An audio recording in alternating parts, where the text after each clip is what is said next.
There is a type of hatred the establishment never admits to. Not disdain, not pity, fear, pure and primal. When you walk into a room without a degree, without their stamp of approval, without the pedigree they spent $200,000 to acquire, and you still outperform them, you don't just threaten their job. You threaten their entire reality. You are proof that their gatekeepers are worthless. You are evidence that the years they spent following rules and begging for permission were wasted. To the elite, the self-taught man is not just an outsider, he is a glitch in the simulation, a predator loose in a sterile zoo. They hate you because they cannot control you. An employee with a degree is a dog on a leash. He has debt. He has a reputation to protect inside the institution. He has a piece of paper that can be threatened at any moment. But the man who taught himself, fueled by obsession and hunger, has no leash, has no master. And nothing terrifies a master more than a servant who realizes he never needed the house. If you have ever felt that silent judgment from the credentialed class, that whisper of imposter syndrome telling you that you don't belong because you didn't follow the syllabus, stop. You have been reading this completely wrong. They aren't judging you because you are less than them. They are judging you because you are dangerous to them. By the end of this, you will understand why the system is designed to crush independent learners and how to weaponize your lack of credentials to become the most formidable person in any room. The entire modern world is built on one fragile concept: permission. From the moment you enter school at 5 years old, you are trained in one specific skill, not critical thinking, not creativity, not problem solving. You are trained to wait for instruction, raise your hand to speak, ask for a pass to leave, memorize this fact to earn the gold star. The hidden curriculum of every institution is compliance. They are teaching you to function inside a hierarchy where someone else permanently holds the power. The elite love this system. They built it. By adulthood, your deepest instinct is to look for a gatekeeper before any move. You want to start a business, you look for a license. You want to learn a skill, you look for a certified course. You want to be called an expert, you look for a university to validate you. The self-taught person commits the ultimate sin. He grants permission to himself. He looks at a complex subject and instead of asking, "Who can teach me?" he says, "I will take this." He claims the knowledge and doesn't wait for it to be handed down. He hunts it. This separates the wolf from the dog. The dog waits to be fed. The wolf hunts. And the people in power are terrified of wolves. A wolf cannot be threatened with a bad performance review. A wolf cannot be shamed into silence by a piece of paper. When you teach yourself, you are declaring independence from the system of validation. You are saying, "I am enough." In a world that profits from your insecurity, that declaration is an act of war. To understand their hatred, understand their pain. Imagine a man who spends 4 years and $200,000 on a map. He studies it religiously, frames the receipt on his wall, builds his identity around it. Then you show up. You didn't buy the map, you just walked the terrain. Mud on your boots. You don't know the official landmark names, but you know where the quicksand is and where the shortcuts are. When you solve a problem in 5 minutes that takes him 5 days, he doesn't admire you. He hates you. Because your existence proves his map was a scam. The elite have invested their lives, their fortunes, and their egos into the belief that credentials equal competence. They have to believe the degree is necessary, because if it isn't, they are just people who paid a fortune to stand in a very expensive line. When a self-taught programmer outcodes a computer science graduate, it triggers an existential crisis. It whispers they are fragile, paper tigers. So they call you undisciplined. They ask with that condescending tilt, "But where did you study?" Recognize this for what it is, the whimper of a dying system trying to convince itself it still has power. Machiavelli warned about this centuries ago. He distinguished between mercenary soldiers and a ruler's own army. Mercenaries fight for pay, not survival. When the battle turns difficult, they flee.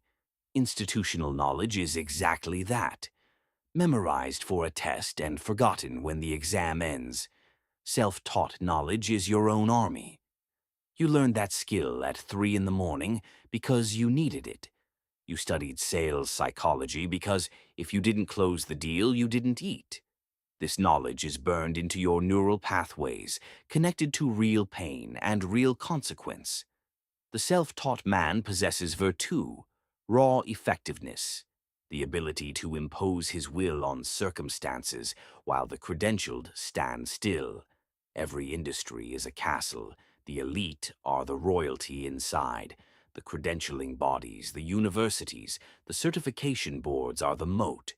That moat doesn't exist to keep incompetent people out. It exists to keep the supply of recognized experts artificially low so their price stays artificially high. Manufactured scarcity. When you bypass the moat, you devalue their currency. The self-taught individual renders the gatekeeper irrelevant. You don't knock on the door. You build your own building next door. You reach the market directly. You bypass the publisher, the firm, the hiring manager. The king is just a man in a costume. There is a concept you need to internalize, the shadow resume. The elite have the paper resume. Harvard, Yale, Oxford, polished, documenting every institution they sat inside.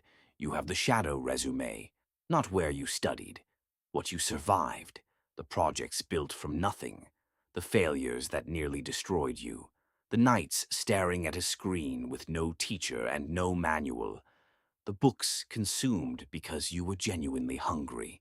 The paper resume signals compliance, the shadow resume signals capacity. In a real crisis, the paper resume becomes worthless. There is no manual for chaos. Chaos is your native territory. Here is where most self-taught people destroy themselves. They spend their careers chasing validation from the elite. You get into the room and suddenly feel small. You start using their language. You apologize for your background. Maybe if I just get this one certificate, they will finally respect me. Stop. You are bringing a lion to a dog show and trying to teach it to bark. You will never win their validation. You should never want it. The moment you seek their approval, you hand them the power. Inside their frame, you will always be less than. Don't debate them. Become the outcome. The only thing that silences a credentialed intellectual is a raw, undeniable result. While they debate the theory of leverage, you are leveraging the actual asset. While they discuss AI ethics, you are building the system that automates their job. Be savage in your results. I will not lie about the cost. This path involves real suffering. The elite have alumni networks, fraternities, conferences, entire support structures that tell them they are chosen. The self-taught are alone. There is a loneliness that comes from building your own mind from scratch. No cohort, no graduating class, only your ambition and the dark. You will face the dark night of the soul repeatedly. You will hit plateaus where you feel genuinely stupid. This is the test, the desert you must cross. The elite are carried across on institutional prestige and never develop the muscles to walk. You are walking. Every step builds strength they will never possess. This isolation forces you to develop an internal locus of control. Real intuition cannot be purchased in any classroom. It is forged through years of solitary struggle. We are entering the aristocracy of competence. The old world ran on the aristocracy of blood. Then it became the aristocracy of paper. Now the internet has permanently leveled the information hierarchy. A teenager with a laptop can access the same knowledge as a student at MIT. The monopoly on information is finished. The elite know this, and it terrifies them. They cling to institutional prestige like a drowning man clings to a gold bar. Heavy, pulling them under. Information is free. Execution is expensive. Saying I taught myself should not be a confession. It should be a declaration of pride. Your rules of engagement. Rule 1. Do not reveal your source immediately. Deliver answers with total confidence. Don't preface with, I read this on a blog. State the truth and let their assumptions work for you. Rule 2. Learn their language but operate in yours. Master the jargon as camouflage. Get through the gate, then drop the performance and operate with your natural efficiency. Rule 3. Find the other outliers. The ambitious hire the competent, not the credentialed. Search for leaders obsessed with results who are tired of expensive, useless graduates. They are your tribe. Rule 4. Never stop hunting. The moment you slow your learning, you surrender your advantage. Your speed is your weapon. Rule 5. Weaponize your incompetence. You were never programmed with official limits of what is possible. You attempt things the credentialed consider foolish, and because you don't know they're supposed to be impossible, you sometimes achieve them. Guard the beginner's mind. It is the origin of all innovation. The self-taught man is the only truly free man. If your power comes from an institution, that institution owns you. They can revoke your license, strip your title, destroy your reputation in a single meeting. But if your power comes from your raw ability to produce real results, nothing can take that from you. You could be dropped into a foreign country with nothing but your mind, and within a year you would have built something real. That is genuine power, the kind that cannot be credentialed away. The elite hate you for this freedom. They are imprisoned inside golden cages of prestige. They must maintain approved positions, wear the right signals of belonging. They are terrified of stepping out of line. You already live outside every line they drew. So let them hate. Let them sneer. You are building something they cannot comprehend, a mind that cannot be owned or taken by any authority on earth. The world is becoming more chaotic, not less. In stable times, the obedient inherit the earth. In chaotic times, the adaptable inherit everything. You spent years feeling like you were on the wrong path. You were not. You were training for this moment. The skills built in shadows. The resilience forged in isolation. The ability to figure things out with no manual and no teacher. These are precisely the traits that will save you when the manual burns. You are not the underdog. You are the predator the zoo animals forgot still existed. Stop asking for a seat at their table. Flip the table. Build your own.